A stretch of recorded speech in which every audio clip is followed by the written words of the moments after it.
বাদশাহ আধুনিক কায়দায় একবিংশ শতাব্দীর কায়দায় শেখ হাসিনা নির্মাণ করেছে। উন্নয়ন উৎপাদনের যে ধারা, সেই ধারাটা ছিল মৌলিক। এটা আমি আগেই বলেছি, মানব উন্নয়ন। এটি প্রতিটি মানুষ স্বায়ত্তশাসিত অর্থনৈতিকভাবে স্বাবলম্বী হওয়ার কর্মসূচি ছিল জিয়াউর রহমান এবং খালেদা জিয়া। পদ্মা সেতু দেখিয়ে, উড়ান সেতু দেখিয়ে, ফ্লাইওভার দেখিয়ে কোটি কোটি টাকা বিদেশে পাচার করার রাষ্ট্রনীতি ছিল না জিয়াউর রহমানের দেশের এবং খালেদা জিয়া। আজকে নানা আলম, আজকে নানা এমপি মন্ত্রী, বড় বড় ঠিকাদার অধিকাংশই ছিল দুর্বৃত্ত। কারণ এইগুলোর উন্নয়নের টাকা, যে উন্নয়নের তথাকথিত উন্নয়নের কথা তারা বলেন, মেগা প্রজেক্টের টাকা তারা বিদেশে পাচার করেছে, লক্ষ কোটি টাকা পাচার করেছে। এটা আমার কথা না।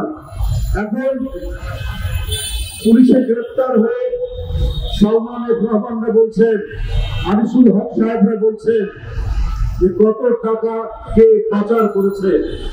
আমরা তো আগে বলেছি, বিভিন্ন জাতীয় আন্তর্জাতিক মাধ্যম থেকে যতটুকু জেনেছি তার উপর আমরা বক্তৃতা করছি।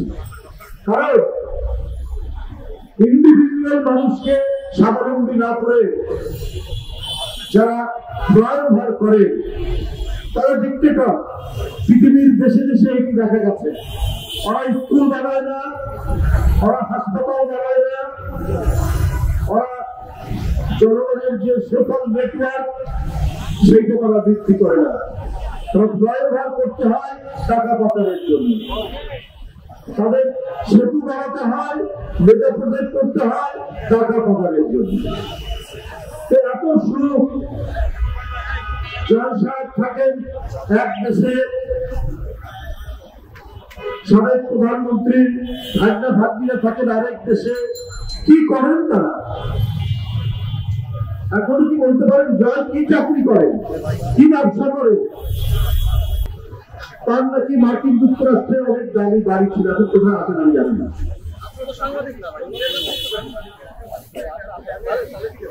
সাবেক প্রধানমন্ত্রীর জামাই মেয়ে তারাও বিদেশে থাকতেন, কিন্তু কোন কোম্পানিতে চাকরি করতেন, কোন প্রতিষ্ঠানে তারা কাজ করছে, এইটা কি কোনোদিন জনগণকে জানিয়েছিলেন? এটা কোনোদিন জনগণকে জানাননি।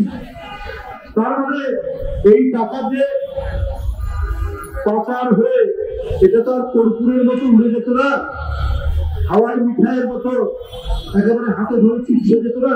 এই টাকাটা কোথাও না কোথাও যেত।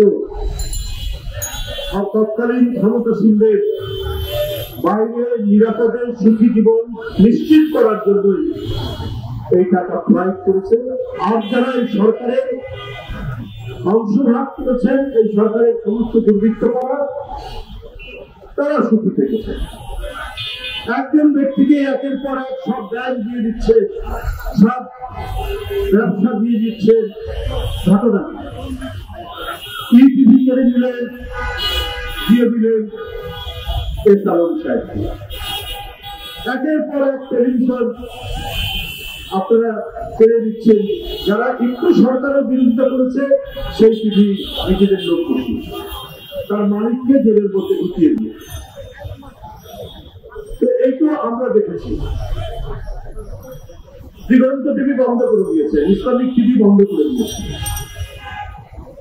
বাদশাহ আধুনিক কায়দায় একবিংশ শতাব্দীর কায়দায় শেখ হাসিনা নির্মাণ করেছে। আর এই নব্য বাদশাহ 2 এইটা একটি অভিনব পন্থায় শেখ হাসিনা করেছিলেন। তার বাবা করেছিলেন এবার প্রকাশ্যে দানবীয় কায়দায় সব পত্রিকা বন্ধ করে দিয়ে, সমস্ত রাজনৈতিক দল নিষিদ্ধ করে দিয়ে। আর শেখ হাসিনা ওইভাবে করেননি, আর ঘুরিয়ে করেছেন, সেটা একই জিনিস তিনি করেছেন। এই জন্য ক্ষমতা থাকতে তিনি শিশুদেরকে গুলি করতে দ্বিধা করেননি, কিশোরদেরকে গুলি করতে দ্বিধা করেননি। নিজের চোখের সামনে তার পুলিশ কি করে শিশুদের রক্ত ঝরাচ্ছে, তার যুবলীগ ছাত্রলীগ কি করে রক্ত পান করছে,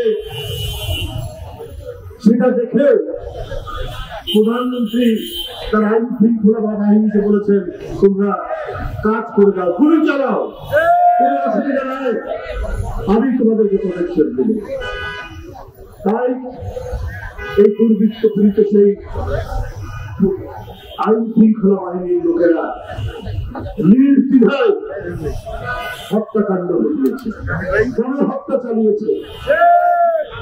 তারা রিয়াইয়াখানের সেনাবাহিনী নয়, তারা বাংলাদেশের আইন শৃঙ্খলা বাহিনী। বুকে এতটুকু তাদের করুণা হলো না,